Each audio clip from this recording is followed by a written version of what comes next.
toppatoo sama liggéey. benn bés ma ñëw réunion Dakar. au ministère de l'éducation nationale parce que temps yooyu Ibrahima Sall.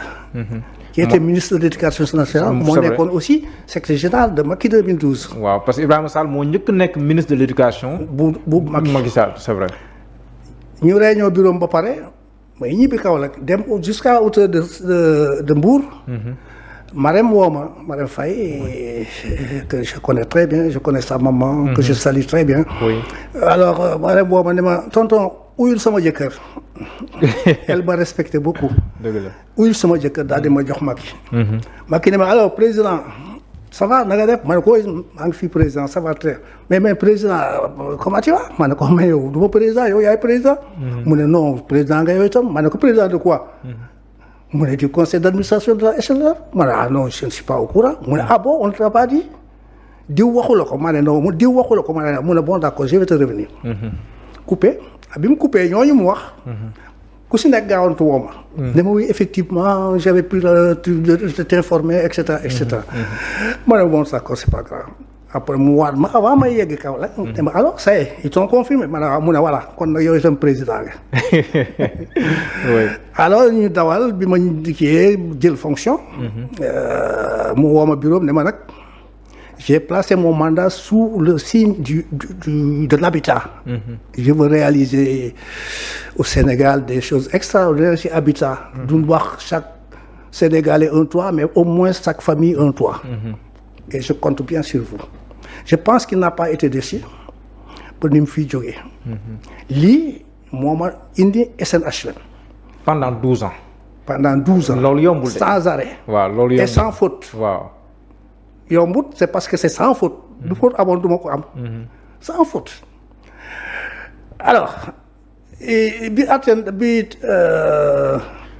alternative bi amee parce que lii du alternance. alternative nga koy tuddee alternative la. waaw alternative waaw. oui parce que alternance c'est le changement d'homme avec la continuation de la même politique. ah d'accord. mooy alternance. or alternative. changement d'homme changement de politique.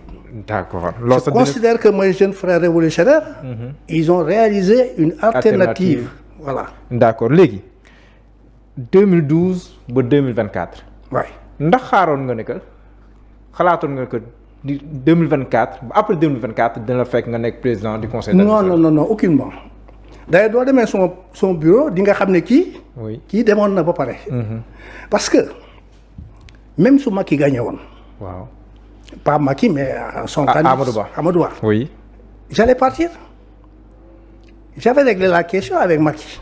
j'avais un bon projet qu'il avait bien apprécié il m'avait promis.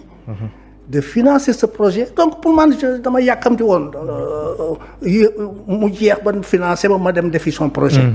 mais malheureusement gis nga comment ça s'est passé on n'a pas gagné. il n'a pas pu me financer mon projet alors pour man je fais mes bagages j'attends. alors quand j'attendais pour moi du jour au lendemain je dois partir je suis prêt actuellement soo demee fu mu bureau. doo fa fekk dara j'avais tout rangé dem pour man damay dem. parce que c'était logique aussi. oui. mais il s'est passé ce qui s'est passé avec nomination.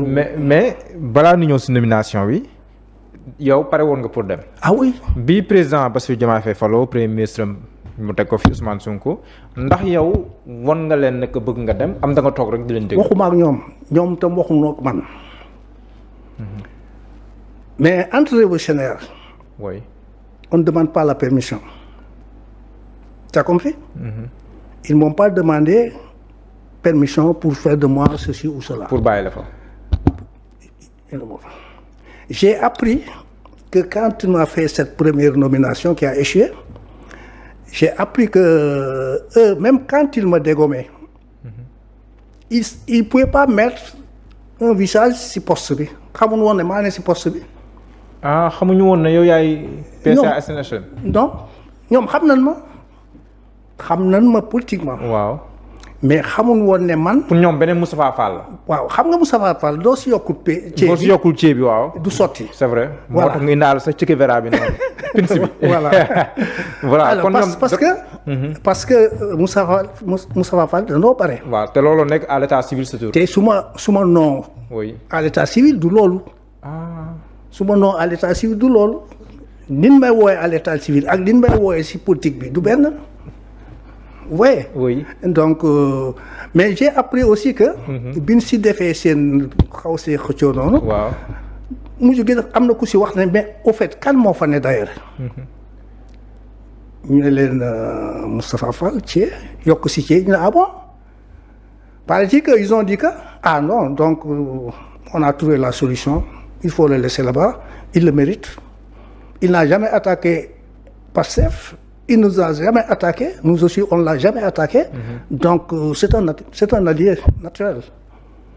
ok kon yow fu mu toll nii allié wu Sonko Diomaye nga. Duma allié sax. lan nga. Duma allié man grand frère la. Je suis leur grand frère, je suis le grand frère de la révolution. Je le clame partout. en tant que révolutionnaire bi nga. Oui, en tant que révolutionnaire. Nous révolutionnaires. Ma génération est celle de Alakan qui m'a recruté et qui est mon maître. On a cherché la révolution pendant plus de 50 ans. On n'a pas pu avoir la révolution. Eux, ils l'ont réussi. Bien qu'après, leur révolution même a été déviée, déluée, etc. Mais d'une manière ou d'une autre, ça a été une révolution au départ. Donc... léegi il y a de cela plus d'1 an. oui bii décret bi wàcce en conseil des ministres. ñu ne monsieur Samba Ndiaye. est nommé président du conseil d'administration de la HLM en remplacement de monsieur Moustapha Fall. bi nga jotee xibaar bi. nan nga accueillir xibaar bi ak nan nga réagir. non rien honnêtement ça m'a laissé au port-nord. je m'y attendais mais et puis ça c'était suffisant 12 ans sur le même poste. Je vais continuer à travailler parce que j'ai mon structure. dama daan liggéey dama amoon suma entreprise. oui. mais benn affaire nga di ko def. pendant 12 ans. waaw. da ngay dem ba mujj gi daf lay xaw a soof. c'est vrai. c'est comme ça mais nag je ne peux pas ànd ak Macky Sall pendant 12 ans. les jeunes révolutionnaires ñëw ma ne du ma ànd ak ñoom. Même s'il faut les accompagner, il faut les accompagner, contribuer à leur réussite. man foofa ma nekk maa ngi contribuer si réussite boîte ba mais su fekkee ñëw nañ les révolutionnaires je les quitte qu'est-ce qu'on va dire def leen compte fekk compte musuma leen compte ñoom musul maa compte man itam musuma leen compte. Ça ne plaisait pas à beaucoup de membres de Macky 2000 et de Benno Bokk Yaakaar. Mais ça m'est égal. Même quand j'étais secrétaire général de Macky 2000 li ma ko yore kenn yorewu ko. yore naa ko au moins 5 ans. Moussa Diop laa ko jox. Maître Moussa Diop oui. Quand je n'en pouvais plus Moussa Diop laa ko jox. donc c'est ça. mais ndax coow li si am xaaroon nga ko par exemple ñu nommé Samba Ndiaye ba tey jii nii mënut a jël fonction. ah non naturellement nga des ndax lii scénario boo xaaroon la. non ko apprécié. personne ne s'y attendait waaye nag xam nga avec Pastef. y a que des premières. yu bare yu xew si ñoom la xewee. oui. parce que aussi ñin juddoo la. ak ñin composé woo. ak seeni objectif. c'est pas comme autrefois. ouais. c'est une véritable alternative. yooyu moom c'est une cuisine interne ça ne m'intéresse pas.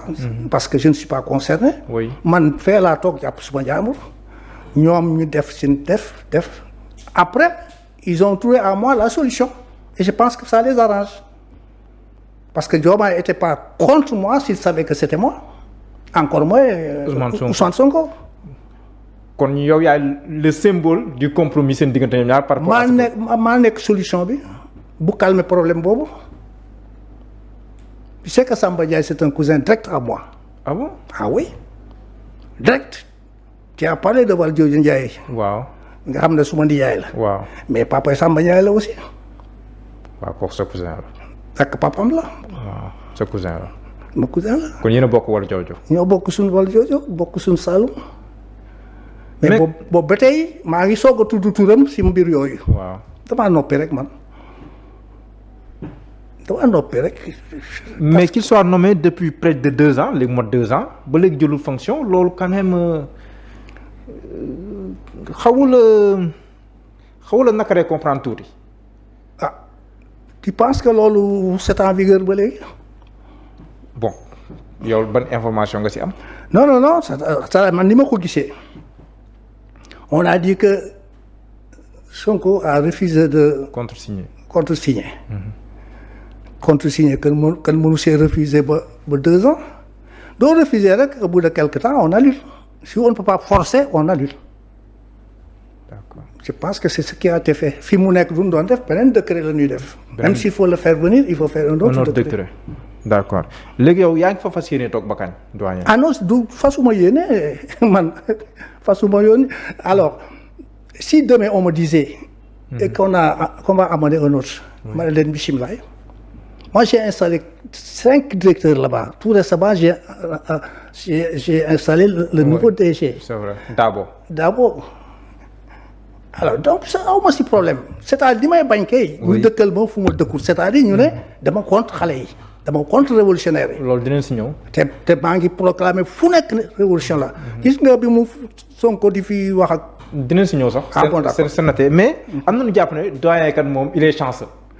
mais parce que doyen moom c'est terminé mais merci Dieu merci. ñi président Macky Sall nommé woon jàpp nañ ne est-ce que du yow kese sauf erreur de ma part est-ce que nekkul yow kese si ñi président Macky Sall nommé woon si xalimaam est-ce que nekkul yow rek a des en poste ba tey.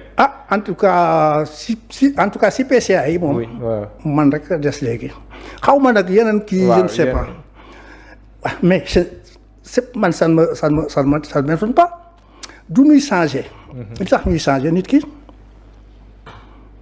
ñoom ñu si bare dañuy ne diw duñ ko nommé daf ñu daan saaga daf daan wax lii Ousmane Sonko daf daan wax lii dans Sonko kii Diomaye xam nga loolu la. waaw Samba Ndiaye sax loolu tax toogul danoo jàpp ne daf la am na ay wax yu mu njëkkati woon si ñoom. man nag kenn mënumaa dugal foofu man mësumaa wax.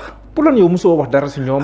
oui parce que dama leen gis ñu di ay xale yu ne dañ doon révolutionnaire ñu may fàttali ba may commencer révolutionnaire may ñaan yàlla ñu réussir li ma réussirut di àlla kan réussir moo maître c'est ça mon problème. yow da ngay gis sa bopp si ñoom. bi nga nekkee xale. dama siy gis sa bopp te dama bëgg révolution am même une première révolution su amee yàggut sax mbala baaxut sax c'est bon on a commencé deuxième révolution bi dina doon révolution impeccable noonu laa ko gis mais man c'est pas le poste qui m'intéresse ces jours-là non avec le poste ou sans le poste les révolutionnaires ces révolutionnaires je les défendrai. Ça ne m'empêche pas aussi de combattre d'autres. Parce que quand j'étais dans Macky 2000, je combattais férocement l'opposition. Mais je m'évitais de combattre le PASTEF et ses dirigeants, parce que je les considère comme des camarades, des révolutionnaires, comme moi. D'autant que mon maître est avec eux. Et je disais parfois que je ne tire pas sur une carrosse où a pris place à la canne. Mais kon doyen est-ce que kon yow gënu woon yell nga bàyyi président Macky Sall kon dem ànd ak ñoom kon ci opposition bi. déedéet pourquoi ñu ngi def seen opposition man def naa suma révolution suma opposition ba gagné maa ngi exercer son pouvoir suma pouvoir nag daf leen neexut peut-être ñu koy xeex mais ça ne veut pas dire que xeex nan ma à partir du moment xeexul ma du ma leen xeex kenn mosoo gis benn Pastef bu ma tudd kenn mënumaa génneel archive boobu mosoo gis ma tudd Pastef fenn Ousmane Sonko foog naa 4 yoon laa ko tudd publiquement. Oui. Une première fois mooy bi muy soog a commencé